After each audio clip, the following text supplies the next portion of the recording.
Jobkeeper is costing $100,000 per job. Let's have a look. Hello everyone, Florian.heise here and welcome to another episode of HeiseSays. Got my stein of coffee. I thought we'd have a look at this article from Yahoo Finance discussing the cost of Jobkeeper and how much it costs per each job saved. You've got to remember, these are handouts to businesses to keep them afloat. Some of them may have already been in trouble before the enforced economic lockdown. Now the state, by forcing this lockdown, I would argue, has a legal responsibility and duty of care to these business people and these people. This was completely beyond people's planning, people's risk mitigation strategies. If the government wants to keep these people having a relationship to business, well, they've got to step in and provide some support. But how long will that go on for? Should they even do that? Should these businesses just let these people go? Should they all be heading to Centrelink?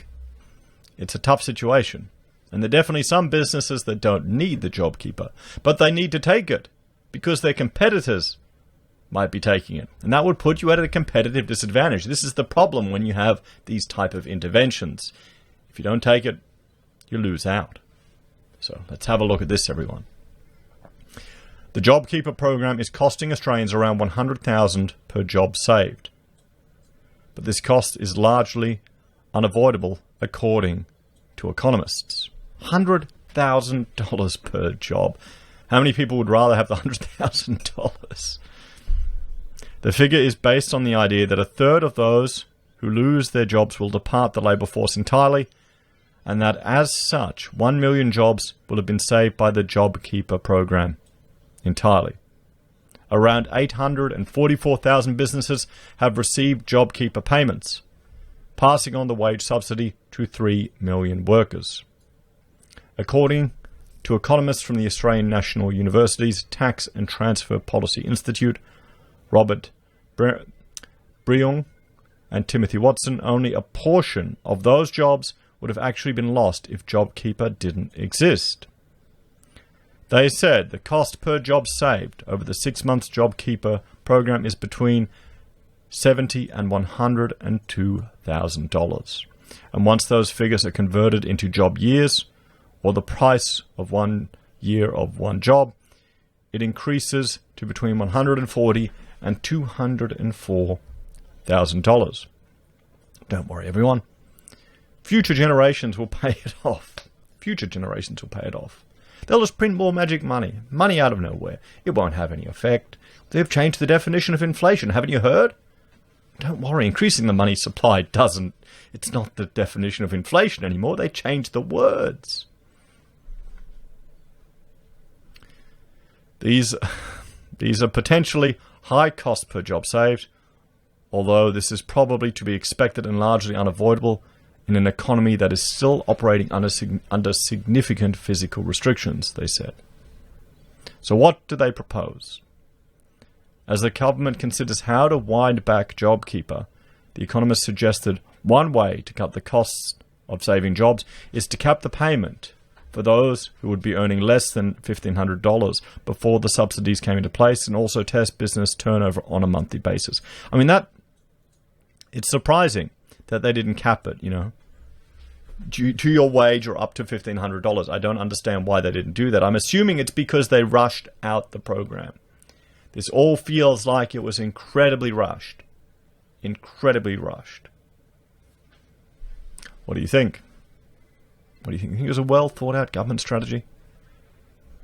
Are there still stories of people going around that are earning more on Jobkeeper than working? No wonder some people are finding it hard to advertise jobs. They're getting no applicants. I can understand. A lot of people probably aren't even thinking to look for a work now. They want to wait for the economy to start kicking up. They want to wait for when the risks of getting sick disappear. People are paying people more than they were already receiving to willingly work is most likely unnecessary to prevent employment loss. They may even discourage some employees from accepting additional hours of work, they said. We can't say that. We can't say that. That's bad. You know, people aren't smart enough to enjoy getting paid for doing nothing, as opposed to getting paid less for doing something. The problem is, if they push for these higher welfare payments, they're going to have to push the minimum wage up as well. That's going to have a flow-on effect. It'll increase unemployment, and it'll have, well, less competitiveness for our own manufacturing and industries based in our nation. On balance, capping JobKeeper for those earning below $1,500 per fortnight should reduce the cost of the scheme without significantly discouraging employment, helping improve costs per job saved. The Economist added that as life slowly returns to normal, fewer businesses would satisfy the 30% fall in turnover test. Rather than being given on the basis of expected drops in turnover, eligibility could be based upon real-time administrative data from the ATO, they said. This would also be a useful way to track JobKeeper towards more heavily affected industries and gradually phase out the program over time, helping avoid a fiscal cliff scenario in October. The cash saved through these measures should be redirected to groups previously excluded but still impacted, including the 950,000 casual workers who have been at their role for less than a year, temporary migrants, and employees of foreign state-owned businesses. Do we want to support employees of foreign state-owned businesses? Will this be a wake-up call to some people where you're working? I don't think it will. I think in some ways it's quite unfair. But, that's it.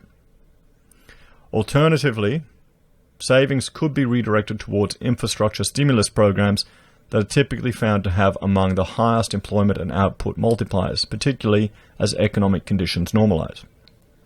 So, government infrastructure spending. I just hope it's not going to all be chucked at roads. It's all going to be chucked at roads. So all the packages that we order from overseas can get around more efficiently.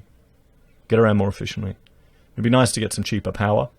Nice to have some longer-term perspectives. I watched a very interesting video about the challenges of nuclear power and just the payback time, comparing it to gas. Gas had a faster payback time, so politically it's more cost-effective, where nuclear is much better in the long run with regards to payback time on the money invested in building these projects. It's quite fascinating to watch. But see, that's the thing. Political timeframes, financial timeframes, it's not the big picture. What would you like to see for infrastructure programs in Australia? I'd love to see potable water and cheaper power. Reduce our costs.